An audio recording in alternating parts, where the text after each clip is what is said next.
Have you ever noticed how cutting holes in things can lead to very curious results?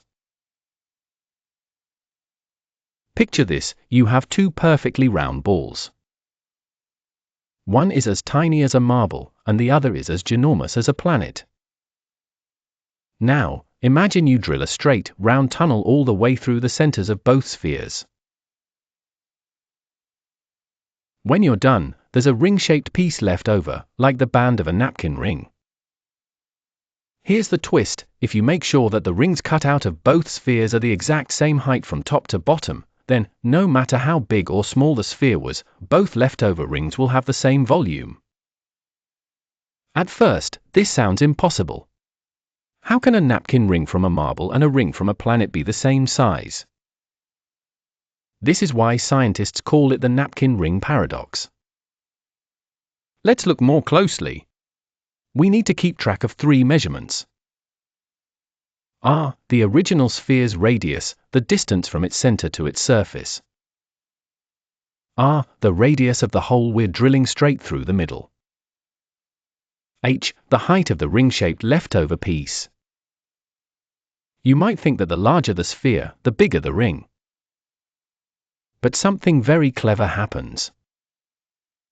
When you use math to find the volume, how much space is inside the ring, you discover that the answer doesn't depend at all on the size of the sphere. Instead, it only depends on the height of the leftover ring.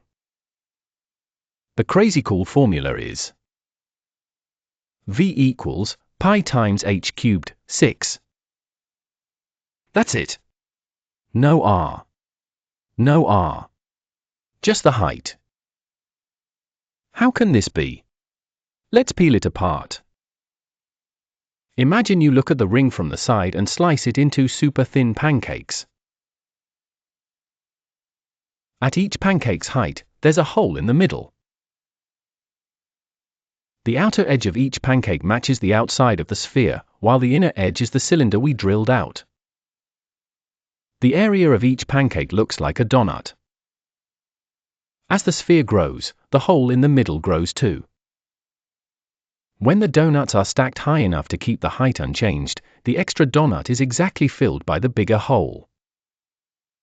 The increase in sphere size is cancelled by the wider tunnel.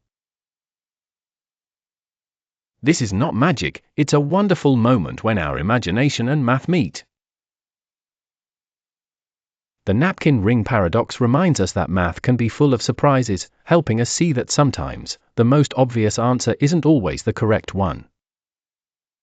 So, next time you see a napkin ring, remember, there might be more to it than meets the eye.